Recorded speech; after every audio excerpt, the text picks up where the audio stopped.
Hello everyone and welcome to the Ajay's first low molecular weight heparin scientific podcast 2024.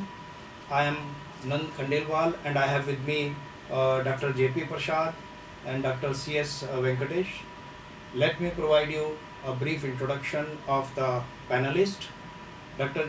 JP Prasad is the former Deputy Director Quality Control, National Institute of Biologicals, Ministry of Health and Family Welfare, Government of India.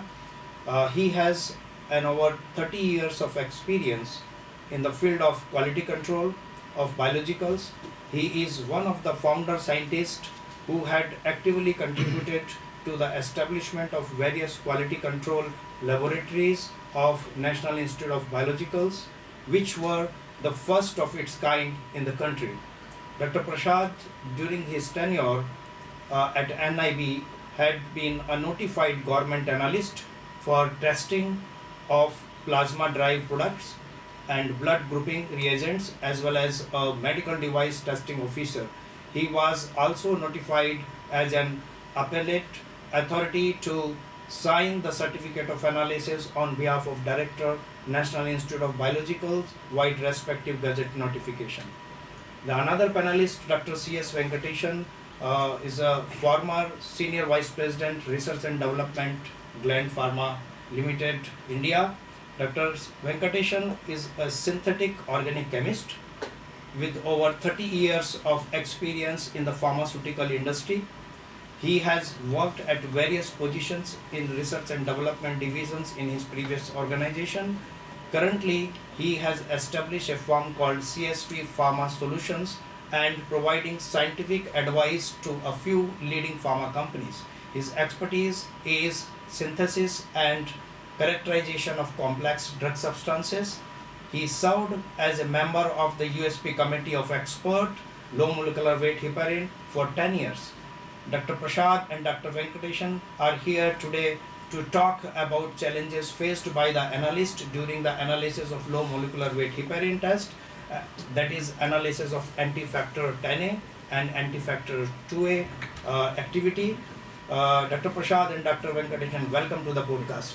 Thank you, sir. Thank you. You both have a lot of experience in the analytical field, specifically for the analysis of low molecular weight heparin, and I think a lot of our listener will be interested to hear both of you. So let's kick it off and let's get into it. We have a series of questions and we want to get through and get your thought on these. So let's get and write it now. The first question for Dr. Prasad is storage. Normally the reagent storage, when we talk, these are very critical. So storage temperature of the anti-factor 10A and anti-factor 2A reagents vary from manufacturer to manufacturer. So if a different brand, these are having different storage conditions. So what is the best way to store them for a longer shelf life and minimal freeze thaw?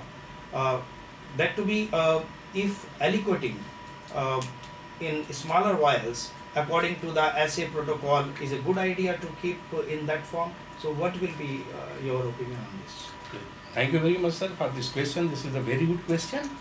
And I can say that we can follow the manufacturer instruction for storage of the any chemical, any reagent, not only the factor NT10A and NT2A. So if we follow the manufacturer instruction, then we can store the further their long life. So far as dilution is concerned, after reconstitution, we can aliquot in small quantity as per your requirement. You test it and remaining part throw it. Do not again freeze and thaw. So you can. And so far as dilution is concerned, we also follow the same temperature of the manufacturer instruction. Then we can save our product for the sterility. So, very true. So manufacturer instructions always prevail when we are using such reagents in the industry. Definitely, yeah. So good, Dr. Venkatesh, what kind of vials shall be used after reconstitution for the storage of reagents? plasticware or glassware? Yeah, typically if you can see heparin or low molecular heparin, it's more polyanionic. If it comes to the substrate, the compound, since it is more polyanionic, if you put it in a glass vial, there will be absorption takes place. So that absorption takes place over a long period at room temperature. It is going to the potency going to come down. Eventually, you wanted to do a sample analysis. The sample shows a overshooting potency. Says if you have a plastic vial, the anionic, it cannot leach anything. So like a good quality of plastic where polypropylene can be used, it has many advantage of plastic ware because if you store, you can do a freeze thaw. The glass breaks. Here it is not. And the flexibility in handling, the people cannot, glass vial can break easily. So the plastic ware is good to go, either it is heparin or low molecular heparin storage, or it can be for the reagent preparation. That's my recommendations. Very good. So, what we understood from your response is the plasticware, good quality of polypropylene plastic is good for the storage, and if you store at lower temperature, say minus 20, so nothing will going to happen because of the temperature fluctuations. Good. Dr. Venkatesh, I have another question for you. Which is the most sensitive reagent among all five? Say thrombin, antithrombin, thrombin substrate, bovine factor 10A, and factor 10A substrate, and why? If you see the principle of this chromogenic assay, the heparin or low molecular heparin, it doesn't go and then reacts with the substrate. The first it needs is antithrombin. If the antithrombin quality is not good, it is not going to bind. True. If it is not going to antithrombin, is not going to bind to heparin, you see a color OD for all everything same, is a blank. So to my perspective, the antithrombin is very critical because at any concentration, if the concentration of or the purity of antithrombin is going to be differed, the binding of the heparin or low molecular heparin is going to differ. So you end up with the different color ODs. So to my perspective, the antithrombin is the sensitive in this particular analysis. Good. Dr. Prashad, the human thrombin seems to be a major concern when it comes to specific activity and degradation consideration. What is the reason behind it? Actually, sir, so far as specific activity is concerned, this is so the purity of the. If the having more specific activity is the more pure. And the stability of this product is concerned, you have to store on the recommended temperature, and increasing the temperature decrease the activity of the enzyme after a particular temperature. So, and you have to store it in some glycol or glycerol or polyglycols, so you can increase their storage time and their stability. So you are right, and that's very good answer. I think that is very going to give benefit to the analyst, those who are doing day-to-day analysis of the long molecular material. Dr. Venkatesh, why it is important to follow reconstitution as per the product insert, even though the analyst has immense experience with the particular assay? So why it is so critical? Yeah, there are several reasons to keep the, to get a reliability and reproducibility and the accuracy in the assay. It is mandatory to follow the kits manufacturer reconstitution or dilution procedure, because any over dilution is going to affect. These are enzyme reactions. It's more sensitive. So if you follow exactly the manufacturer procedure, even if you do too dilute, the stability of solution may be wrong. It may have vary. So it's particular for any particular manufacturer. Please follow exactly the same so that you get the concentration same and you get the reliable, accurate results. True. That's all. So reconstitution as per the manufacturer instruction Yes. needs to be followed.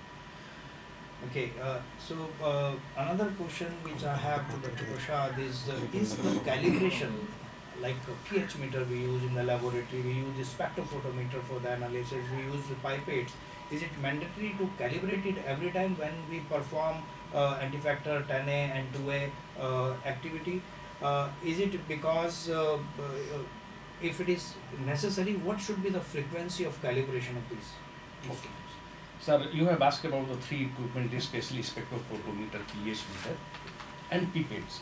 So, spectrophotometer is concerned, this is the calibrated once in a year by the OEM or any certified agency like NADL and get the certificate from them.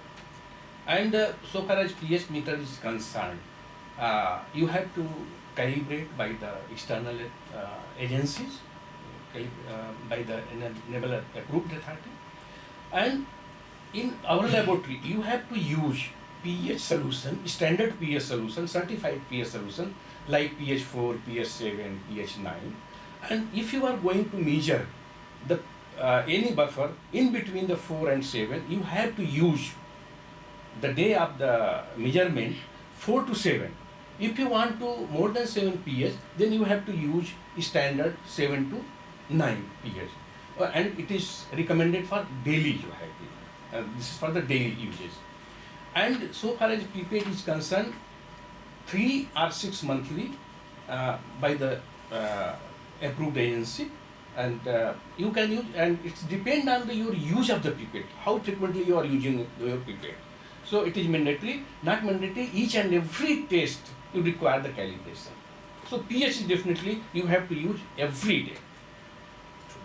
So you said that pH calibration is required on daily basis, spectrophotometer based on the usage, and also once in a year or 6 months, whatever the frequency is set up in the laboratory based on the data, available data, and also about the pipette calibration depends on the usage.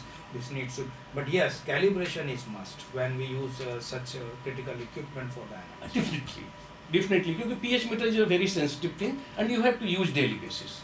You also Yes, mentioned yes. that commercially available pH solutions, standard pH solutions Is can be standard, utilized. and you have to have the certificate of analysis. True. Yeah. Very good. Because right now there is people follow 5-point calibration, 3-point calibration, and that can be followed for the calibration of pH meters. Well, Dr. Prasad, another which I would like to know, which acid and base is often and the right one to be used for the adjusting of the pH of buffer solutions prepared during the analysis of low molecular weight acid? Sir, generally sodium hydroxide as a base and HCl or H2SO4 acid can take to adjust the pH. This is the very simple. So what should be the concentration? Concentration normally जो है कि 1 molar solution, but you have to calculate the molarity, exact molarity of the HCl. Right. Many a time जो है कि test performer जो है कि making the mistake, they are not considering the specific activity of that particular acid, so they are take care of that. So calculation is must, you know. So far as HCl is concerned, their normality and molarity is the same. But in the case of H2SO4, molarity and normality is different.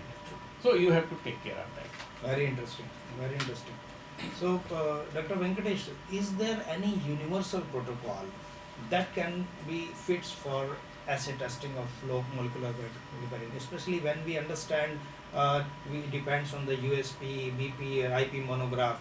So we would like to know, are those these protocols, 2 protocols vary from each other, or 3 protocols depend on the different pharmacopoeia vary from each other drastically, or do we can have a common protocol for this?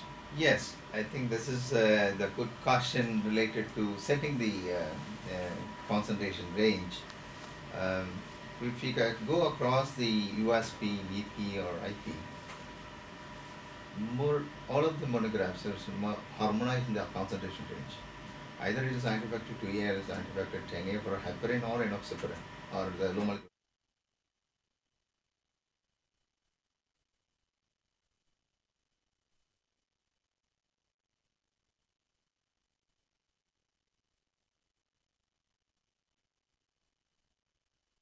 Suppose you have several locations, and then each location follow a USB and EP. Maybe you can harmonize. Maybe my recommendation is you can standardize a working standard. You take a USB standard, you take a EP standard or a BP standard or NIBS. You calibrate the working standard against the USB, EP, PP or NIBSC, and you have aliquoted the working standard, the solid material, whichever. If you are weighing a sample of 100 mg, similarly standard, the working standard, you keep it 100 mg, and then label it as per USB use like 240 or BPS 200. If you label it, it across your locations is going to be same. True.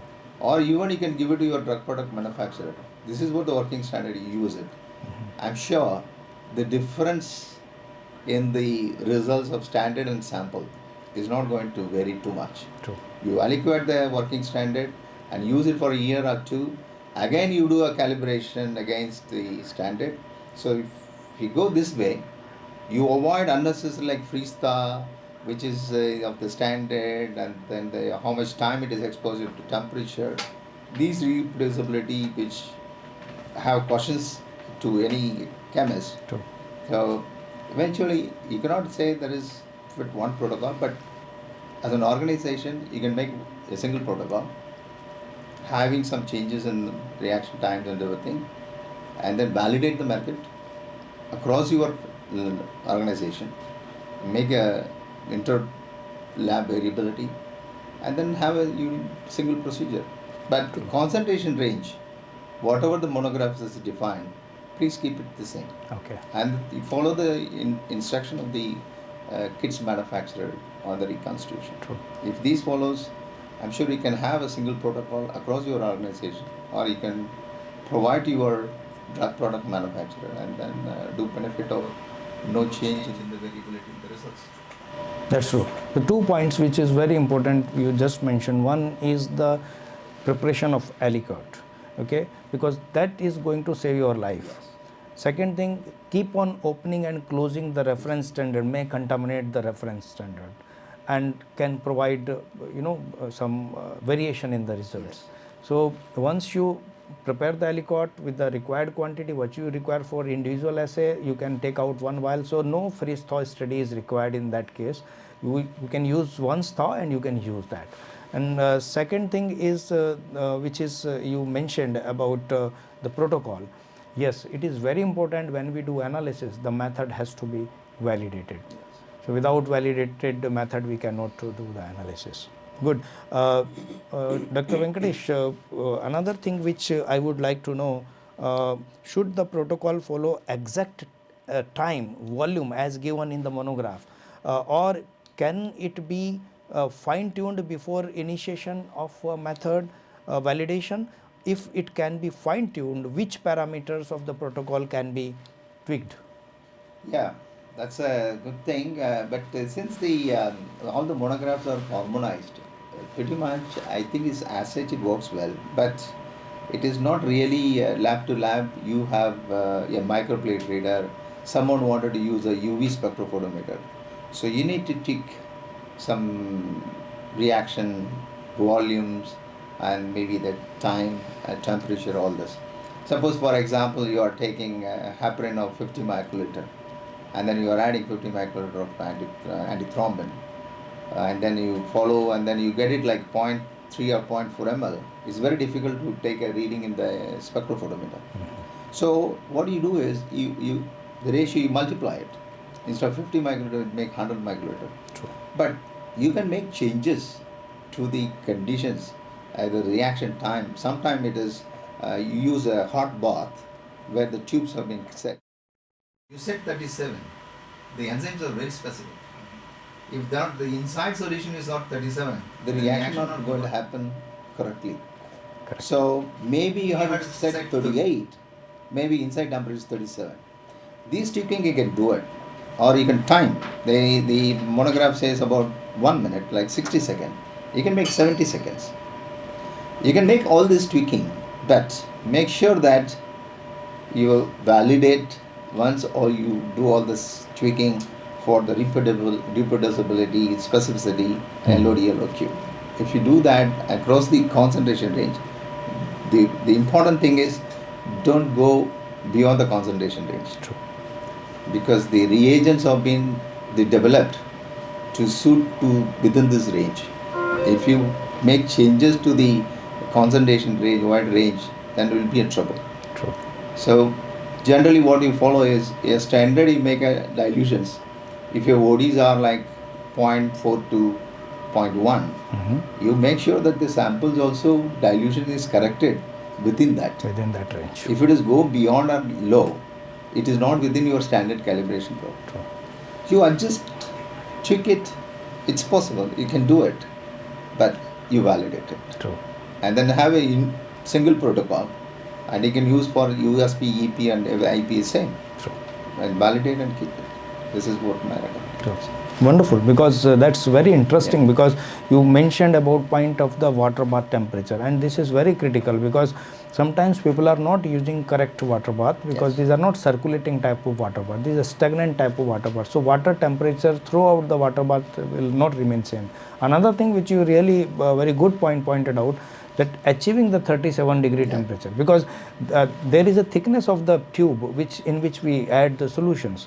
So if the thickness it inhibit to reach the temperature up to 37 in a stipulated time. We say it's a 1 minute, but actually that is not 1 minute, that is less than 1 minute.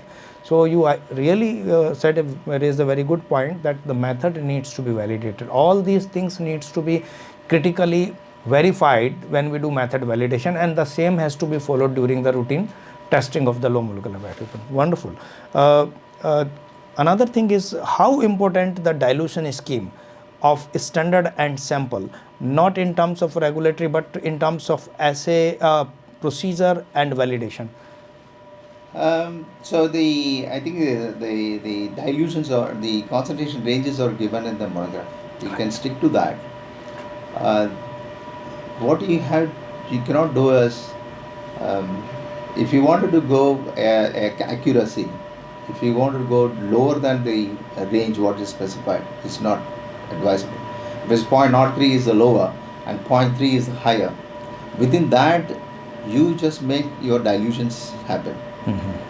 And mostly the chemist or the analyst make mistake is, if you have a stock, a standard stock, Right.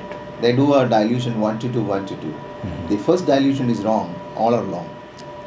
So what I personally or I recommend is, you do a parallel dilutions. You have a one stock, you do a 0.03 IU and then you make a 0.1 IU from the stock. You do a parallel dilution. I think your error is always minimized in a large extent, because if the serial dilutions, it's going to have, it depends on the analyst, again the hands, but I suggest to have a parallel dilution rather than a serial dilution to minimize the error. Absolutely. And stick to the range. It is already given in the monograph. All are a harmonized range. Do not change that. Okay. If you change that, you have to change the concentration of the reagent and other things. True. I think USP has already done a lot of work on this, and that's why they are recommending such a precise range of concentration in which the analyst has to play with that. And we should not exceed that particular range. Very nice. And the point which you have raised about the concentration, this has to be validated, and validated methodology has to be used. Dr. Prasad, one more point. What dilution schemes can be used for the determination of antifactor 10A and antifactor 2A activity in case of heparin and enoxaparin sodium? Can you give some example? We can have one slide also, if you can show that.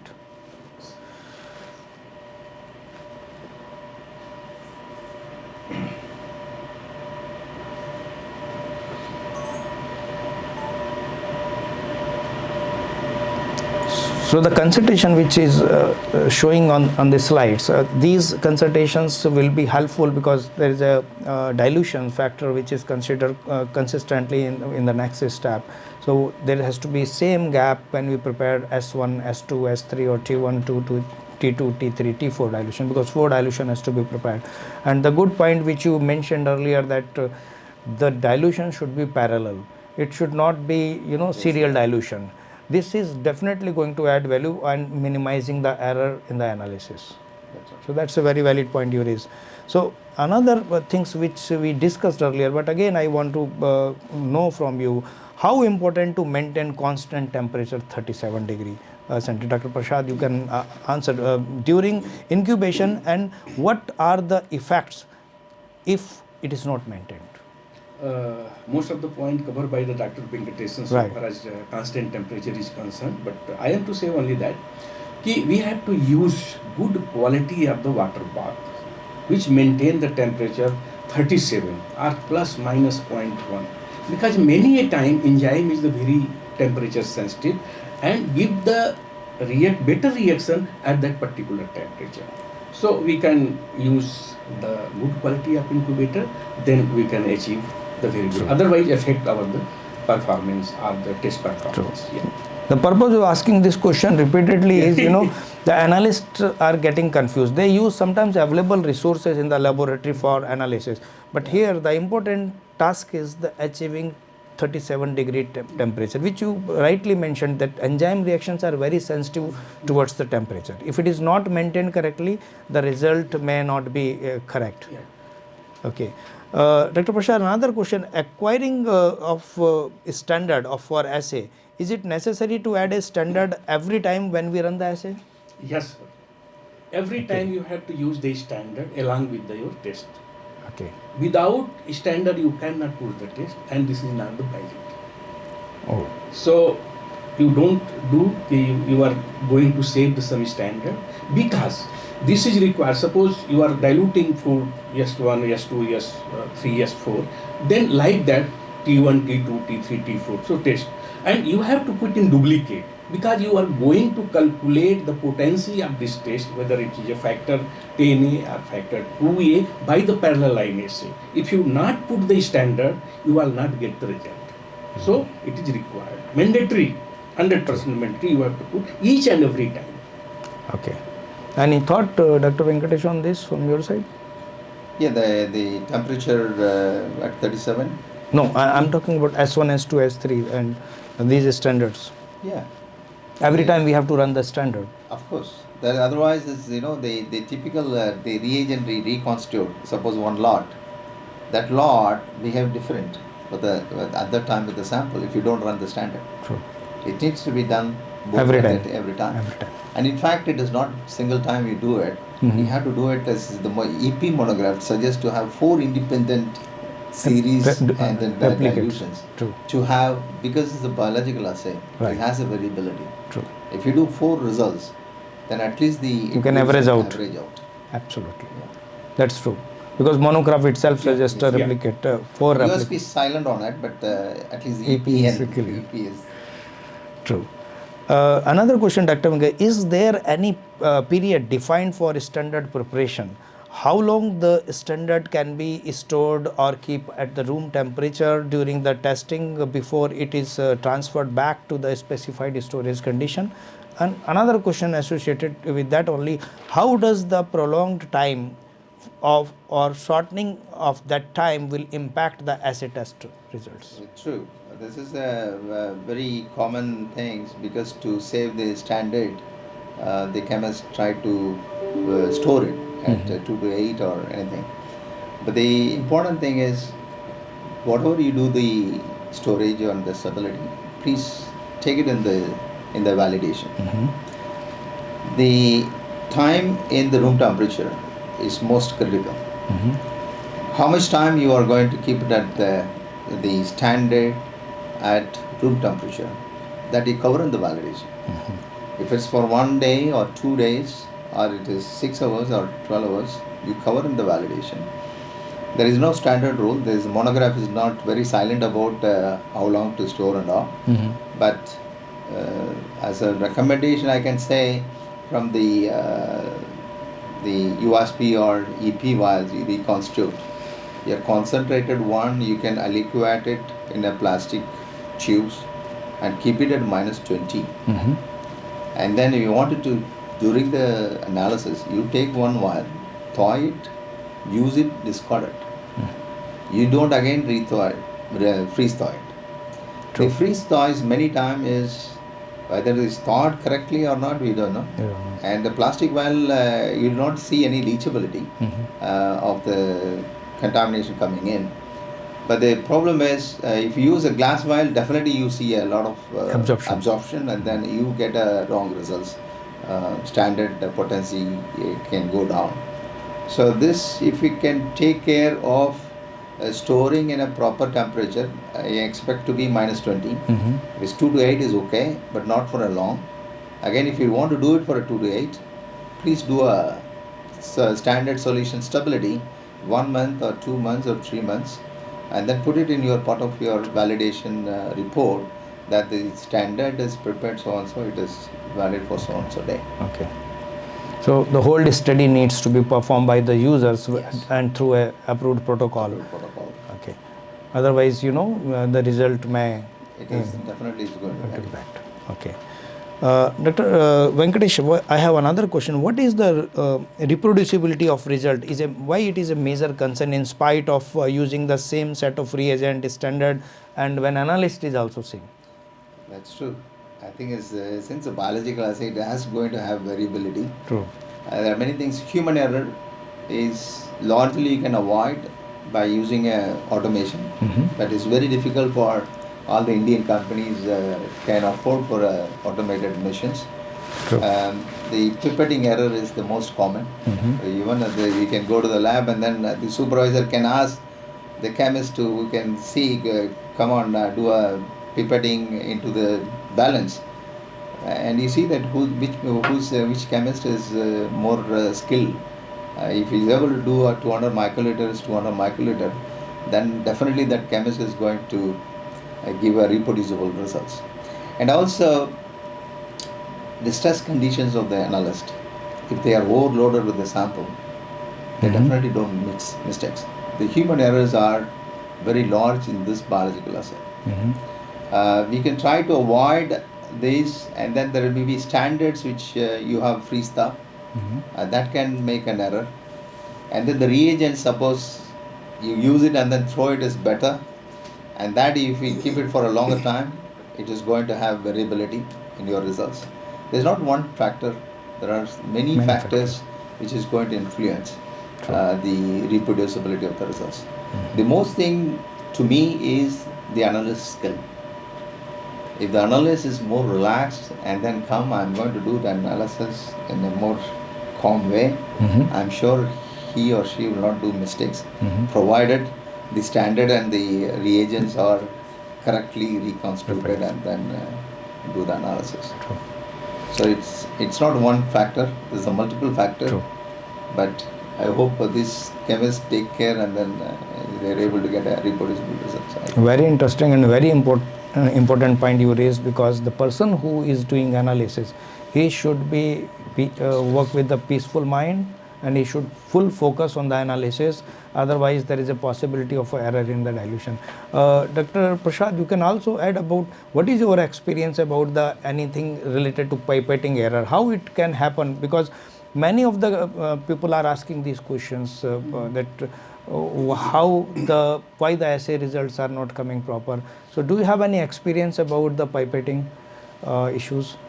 Definitely, many a time whenever you are using this tips of that pipette that is not fit to the pipette, then also cause the error of that you are getting. So the pipette you are taking and the tip you are taking to that match with that, then you can avoid this one, number one. Number two, timely calibration of the pipette, and the performer is also important. Some are taking this, then like that. So these are the factors which can assure that if you add this error, then we can get the very good result. Definitely, these all factors can influence the results. and that's why the analyst validation is important when he is pipetting. What is the repeatability, and we can do the validation by using the pipette, by weighing the sample quantity what he has withdrawn on the balance, and we can see the repeatability in the results. Good. Dr. Venkatesh, any strategy which can be followed for achieving consistency with the low molecular weight heparin analysis? Yeah, it's the same continuation to the previous question. It's again, there are several factors. True. So first of all, the chemist stick to the protocol, follow exactly the right reconstitution of the reagents, and then the standard preparation, sample preparation, and the pipetting error. Even I can say 1% of the pipette error is going to largely vary your results.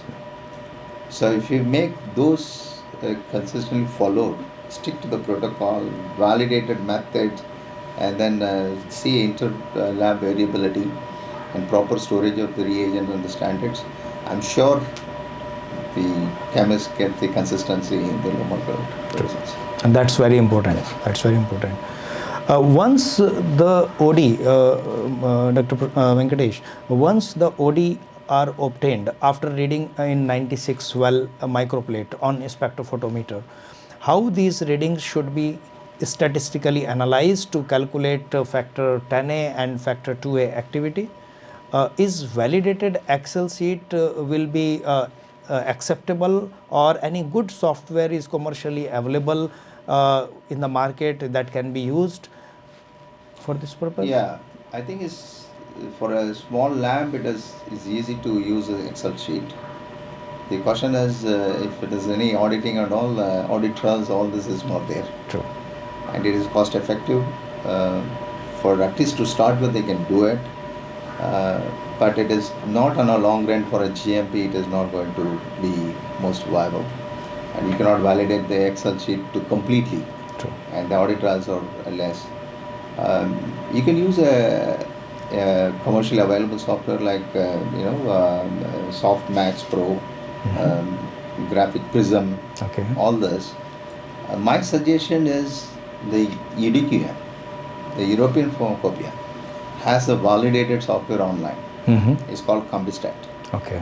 The Combistat is going to give you, they give a format, and then you just load the standard ODs and the sample ODs, and then ask to do a parallel line, you get the results out. Wow. This is simple. It is yearly subscription, not a very expensive, maybe 500 euros or something. But that makes sense because regulatory wise and then the validation wise and the audit trial wise, because it's online printout, True. you cannot duplicate the results. Absolutely. I'm sure that can be easy to take, and then the chemist can be benefited. Good. So you suggest the Combistat is a good choice, because although there are other softwares are also commercially available, but cost effectiveness, if we talk, then the this EP statement, EDQM will be better, like Combistat will be good. And you rightly said, because the validation is a big job, we have to validate the software considering the various available guidelines like 21 CFR Part 11, we call Annex 11. So it's a time consuming job, but in this case Combistat will definitely going to provide a better comfort level to the analyst, and it's also very cost effective. Yeah, it's possible. Another thing I would like to know, Dr. Venkatesh, what strategies used to optimize for the utilization of reagent from a private sector point of view and from a government sector point of view from Dr. Prasad. So let's from you, I would like to know. So what are the strategies to be followed? And this is very important because these are costly reagents. I know. So when you come to the reagents, these are too expensive, and then the shelf life is not too long. True. And you have to have maybe the purchasing team should have some tie up with the kits vendor on a long range, so that they don't accumulate the whole stock, and you don't have a sample, it's going to expire. True.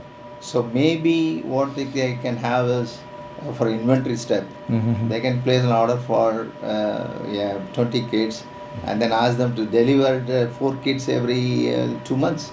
True. So that way you have retaining the expiry, as well as you are getting the fresh lots of the reagents, and then your results are reproducible. That's whatever we follow.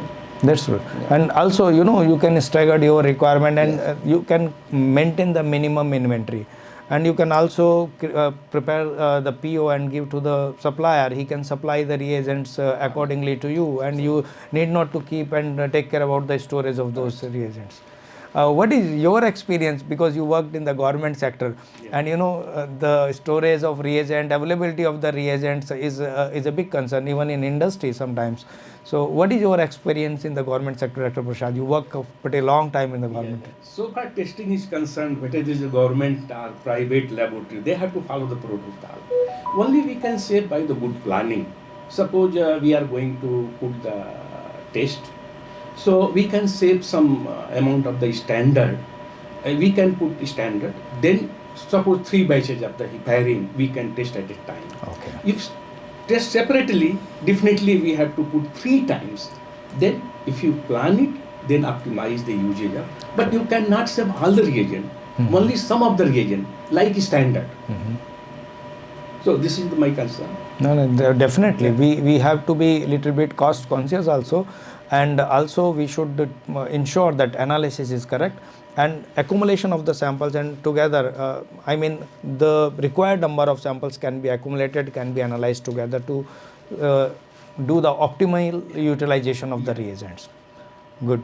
Another thing which I would like to know, Dr. Prasad, what is out of specification and out of trend test results? Because in case of analysis, we used to come across with these terminology. I will also ask this question to you, Dr.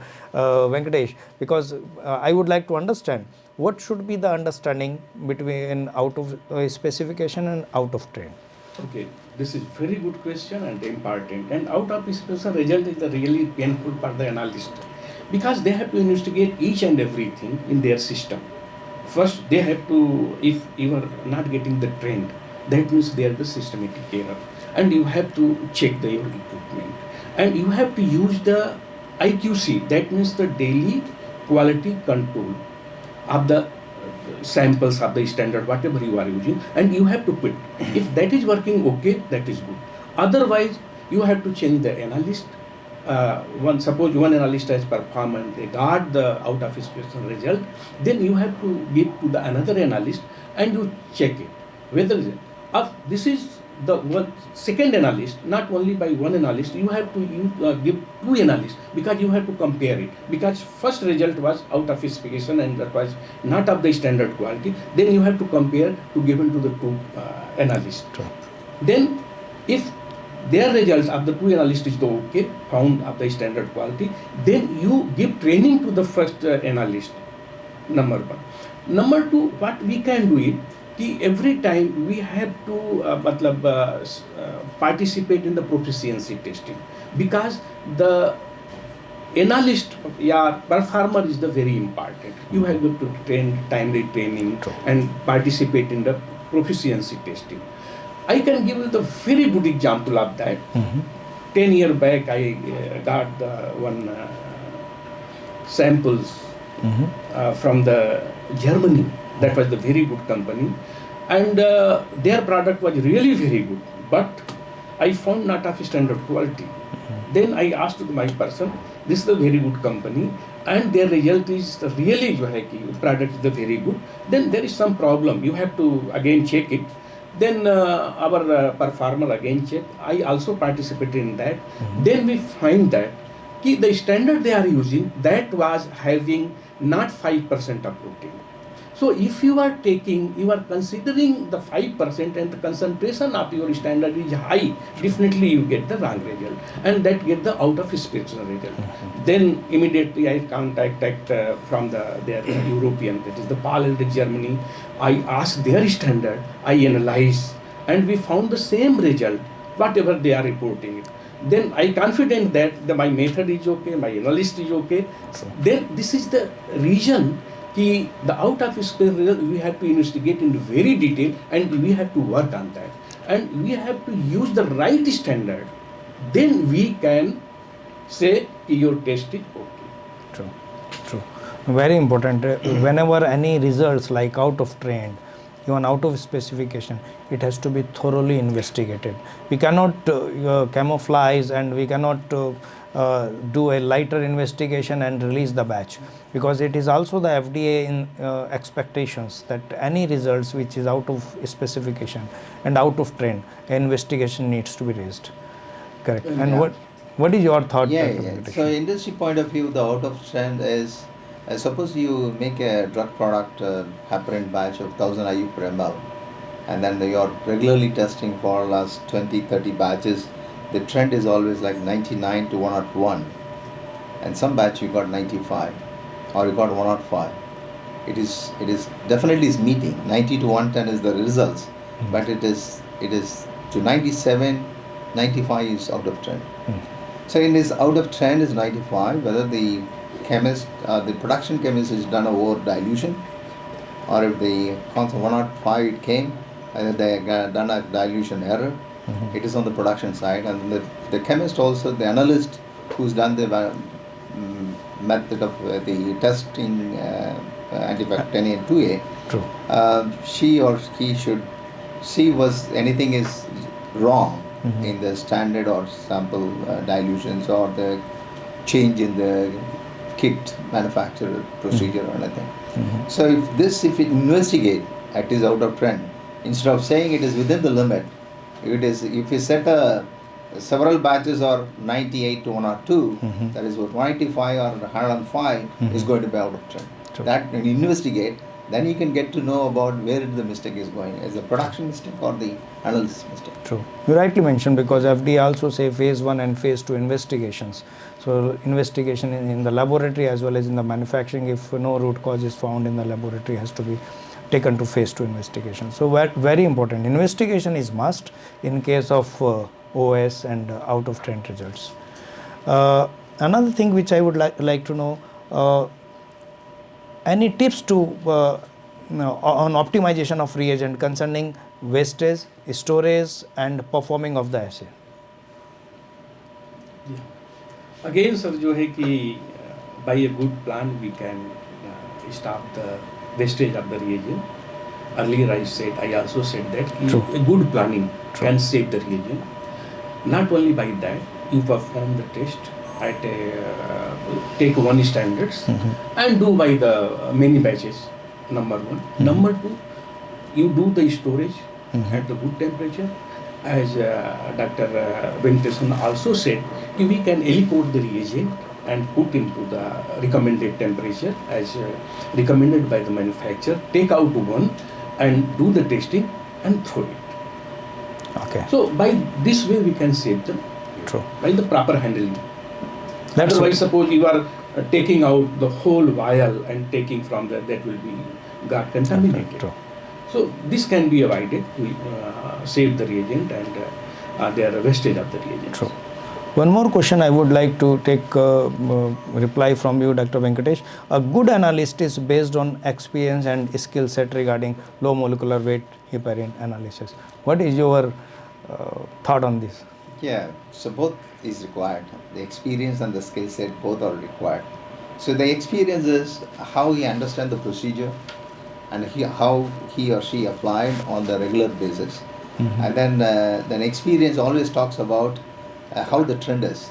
That they do a trend analysis and all this. The skill is only pipetting error or the human error that can be set in, but the experience always talks about how the analyst can come into a conclusion, interpreting the results, and then make where the mistakes is gone, so they can correct it. The experience and skill sets are both is equally important for this kind of biological assay. True, very true. We are getting many questions from the participant, and one of the question is method validation is done by whom? Who should perform the method validation? Generally, the method validation, whoever they doing the analysis, so the lab who is going to do it, but they cannot just say it is a pharmacopoeial method. Pharmacopoeial method is given a reference. So you wanted to see as your room temperature, your room conditions, and True. your room environment, how the test is going to perform. True. And it is the user has to do the method validation. Is observed. True. And yes, without method validation, you cannot do routine testing. One more question participant is asking this: is the standard needs to be added for every batch? Is the standard? Is standard needs to be added for every batch? Yeah, that's the Yes. So we have discussed, I already think told we every discussed that standard, standard has to be run without with the each standard and you can perform. every You cannot batch. perform. Yeah, right. Yeah. You're right. So we have covered lot here. We went through challenges for storage. We discussed about the reconstitution of the reagents, how to handle the OD values through the software and potency values, etc. And also the skill set of the analyst. We discussed a lot about this. So is there anything you would like to leave for our listeners with the key takeaway from today's podcast, Dr. Venkatesh?